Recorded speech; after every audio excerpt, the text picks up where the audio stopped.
Hello mga jobbergs! Welcome once again to my channel. This is Sir Job and welcome to Sir Job TV.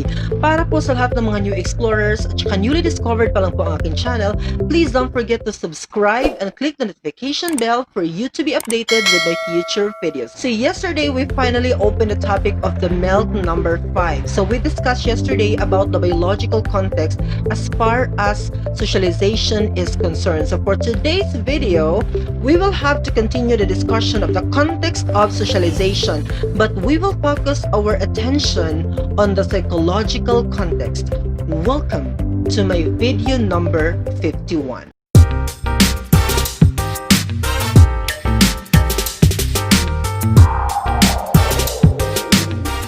So highlights ating discussion for today's video is the psychological context. So what is psychological in the first place? Let us define in order for us to understand further our discussion for this particular video. So when we speak of psychological, it is affecting or arising in the mind, related to the mental and emotional state of a person. So, highlight natin ang mga salitang mind, mental, and emotional state of a person. So, that's basically very important. We need to understand at this particular lesson. So, the primary factor in the psychological context of socialization is the psychological state of the person being socialized. Okay, what is psychological states in the first place? When we speak of psychological states, okay, it includes feelings such as fear, anger, grief, love, and happiness, or a sense of emotional deprivation. So pag sinabi kong psychological states, ito yung mga normal emotions, ito yung mga normal feelings na nararamdaman ng isang tao as we go through with our interaction. And very important po ito sa lahat po ng mga nanonood sa video ito, sana po i-focus niyo po ang inyong attention kasi pag sinabi po nating psychological context as far as socialization is concerned, napaka-importanting bagay po ito. Because in our interaction, as I said to you, paulit-ulit ko nang sinasabi, diverse po ang tao. Iba't ibang personality, iba't ibang behavior ang mai-encounter mo in the field. And if you don't know how to control yourself, and if you don't know how to deal with the other people, and if you don't know how to process the reactions of the people towards you, mahihirapan ka. Okay? Because actually, normal ito. Iba ang perspective ko when it comes to fear. Iba ang perspective niya when it comes to fear. Iba ang perspective ko when it comes to anger, and so on and so forth. Nagva-vary po ang emotion ng bawat isa. And nagva-vary din po ang pag-handle natin ng emotion as how we are going to process within ourselves. Correct? Iba't iba po ang procedure ng ating pagdala sa mga emotions na yan. Okay?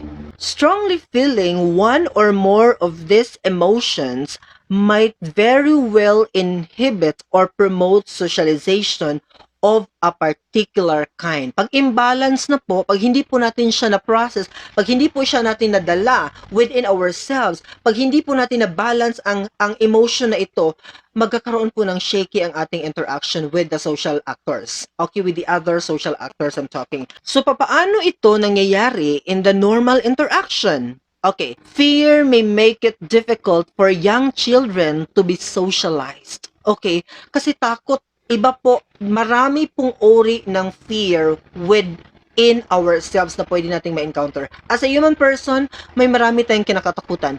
Fear of not measuring up, for example. Kasi gusto mong magaling ka in front of the camera, in front of the people. Pero ang sinasabi ng tao sa'yo, hindi ka magaling. Okay, so takot ka ngayon sa crowd. Normal for us that there is stage fright, especially pag humaharap na tayo sa malaking bida, malaking crowd. Nangyayari sa akin yan always, no, na I'm so very prepared in the rehearsal, preparation for that particular event. Pero pag nasa actual na ako in the presentation, nawawala na yung kung ano yung ni-rehearse ko couple of days ago. So it's very parang it's very questionable for me. Paano to nangyayari? Because we are thinking always not our own standard but the standard of of the other people. So that is the fear of not measuring up with the other people. And that we need to conquer as we go on with the interaction. Ang dami nating kinakatakutan. Ang iba takot silang mawala sa mundo. I think everybody okay, don't want to go out from this world. No, takot tayong mawala sa mundo. Pero meron ding mga tao na ready na ako, handa na ako, kahit anong oras pwede ako mawala sa mundo, di ba? Ang iba, natatakot silang bumalik ang Panginoon because maybe or might be they are not ready for now, no, to face God in the sense. So, iba't iba po ang kinakatakutan natin sa mundo. Lahat tayo, meron tayong fear. Okay? So basically, kailangan nating i-conquer ang fear na ito as we go on with our interaction. Kaya nga sinasabi dito sa statement, fear may make it difficult for young children to socialize in school. Especially pag introvert ang isang bata and then wala tayong ginawa as a parents to expose our children to the crowd. Kaya ang payo ko po sa lahat ng mga parents na nanonood sa video ito, you expose your children to the world, you expose your children to the other people. And one thing pala na pwede mag-control sa atin, kaya nga there is fear within that particular person. Kasi that particular person is also hiding something sa kanyang self. Like for example, he cannot go out no from the kind of gender na meron siya sa kanyang sarili. Now, because of that fear na baka i-judge ako ng buong mundo, na baka itakwil ako ng family ko, na baka walang maniniwala sa akin after I have to reveal. So, itatago ng taong ito ang gender na yan for the rest of his life. For example, so ang tendency, there are lots of opportunities that supposedly ang taong ito ay mag-shine, but because of that particular fear, okay, wala. Naglaho ang lahat ng opportunity. Correct? So I hope i-let go natin for 2021 lahat ng mga fear na pwede nating maisip, lahat ng mga fear na pwede nating maramdaman, we should let go. Okay? Iiwan na natin siya sa 2020 and let's face this year with a brave and bold heart na hey, this is me and this is really me. No? Wala ka nang pwedeng i-question because this is my personality and this is Jobbert at the end of the day. Okay, that's how we have to understand the situation. Okay? Again, may mga fear, may takot po ang lahat ng tao sa buong mundo. Iba't iba po ang fear, iba't iba ang level ng definition natin sa takot, but the goal of a certain social actor is to conquer whatever fear you have within you right now. Whereas, people in love may learn very quickly what makes their loved ones happy. Okay? Emotions can also influence how individuals perceive the content of socialization, whether in becoming a member of a family group or a religious sect. Okay? Ripple effects. Pag sinabi kong ripple effects, meaning to say, whatever the emotions you have within you, kunwari there's a celebration, there's an occasion na nagaganap or magaganap, okay? But in the actual situation, nagkaroon ka nag-change ang emotion mo, nagalit ka from a very happy state prior to the event, nung nagkaroon na ng day of that particular event, na-change ang emotion mo into anger. Now, because of ang emotion kasi meron siyang ripple effects no sa mga taong nakapalibot sa iyo. They might be affected or they might be influenced with what kind of emotions you are showing from the rest. Kaya nga sinasabi nila always, you have to smile and you have to give your big smile from the rest of the people. So learn to deal with your emotion. No, akong ginagawa ko nito pag para nakaka-feel na ako ng galit, na-change na yung emotion ko for a certain situation. Para hindi masira ang event, I have to go out na lang talaga. Aalis na lang ako sa event kasi I don't want to ruin the situation. Ayokong masira yung event, nangyayari na siya and then you are the reason why masisira yung particular occasion. So, ang ginagawa ko always is umaalis na po talaga ako. Kasi as I said to you, pwede siyang magkaroon ng impact, no? Doon sa content of socialization. How people deal with each other, no? Nung naggalit ka na, nung sumigaw ka na, okay? Nung may sinabi ka na, there is really an impact to the people na nandyan mismo sa actual occasion. So, we have to be careful kung ano yung ipapakita natin, no, na emotion as how we deal a certain event, basically. Okay? Knowing something about the feelings of the people involved Okay, this is the psychological context. Okay, I'm talking. Helps explain the results of the socialization process. Highlight ating statement, feelings of the other people involved. Okay? Pag sinabi nating psychological context, this is how we are going to apply this particular idea in the interaction. Ako, I really have to say, I love people na napakataas ng initiative. Meaning to say, wag mo hintayin na sabihan kita ng ganito because you know already how to manage yourself. Tahimik siya. Okay? Hindi kanya kinausap. Busy siya sa kanyang trabaho. So now, the role of a certain social actor, wag mo siyang galawin kasi maybe may ginagawa siyang very important thing. Okay? You have to act. May kinakausap siya, very important. Huwag mo siyang i-istorbo kasi meron siyang ginagawa, very important. Yan ang napakagandang ugali ng isang tao. Meaning to say, we have a very high initiative and we know how to observe what is happening. Everybody is working at home, no? Lahat nagtatrabaho, ginagawa ang mga household chores. So ikaw, nakatunganga ka lang and you don't know what you are going to do. No! As a social actor, you also work kasi everybody is working at a certain point. 'Di ba? So, yan dapat ang magiging ano natin, magiging isang part of our changes sa ating lives, no? Na we know how to feel what other people is feeling right now. Kaya sinasabi nila, there is a famous line that naririnig na ito ng lahat and I think na-encounter nyo na rin. I-reiterate ko lang dito sa aking video. Sinasabi nila na always be kind to other people because you don't know what kind of war or battle he is facing every day. Correct? Tama, di ba? Na sometimes naniniglect natin itong reality na ito. Okay? We don't care about how they feel or what kind of battle they are facing every day. Kasi ang ginagawa natin, I don't care about you. I don't know about you anymore. Okay? And I'm not interested to know more about your life. This is the instruction. This is the standard. This is the universal standard and you have to follow. Pero hindi mo alam, maybe one of the family members na hospitalized and they don't have money para mabili yung mga medicines to survive the patient, no? Or iba't iba. Nasunugan siya, namatayan siya, or whatsoever. May mga ganong situation. So, I hope that after watching this video, you will have to imagine, kasi ako mismo, this is also my mistake. Inaamin ko to kayo mismo sa aking mga video kasi as a human person, hindi natin talaga maiiwasan na makalimot tayo na, hey, I am also a person. So you have to wake up from the reality na tao ka lang, tao siya, tao ka, yung nangyari sa kanya, pwedeng mangyari sa'yo. No, yung feeling na ganon, na pag may problema siya and then you have the capacity to share, you do it. Without any thinking na someday bibigyan din niya ako. I'm expecting for a certain return from this particular person kasi tinulungan ko siya. No, no, no, no. You just have to give.